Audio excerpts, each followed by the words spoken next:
Basi hapo ndipo mwalimu alipoamua kufunga safari yake kutoka Buza kwa Mama Kibonge mpaka Mkuranga kwa miguu.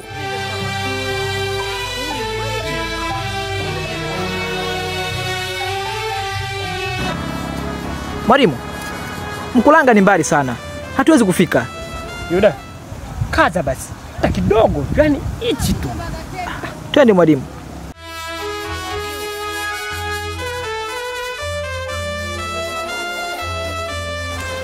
Mwalimu, mimi nimechoka. Siwezi kuendelea safari ya Mkuranga. Yuda, kaza kidogo kama nilivyokuambia. Tukivuka huu mto, tushafika.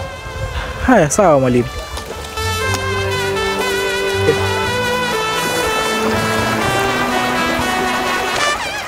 Oh, Yuda.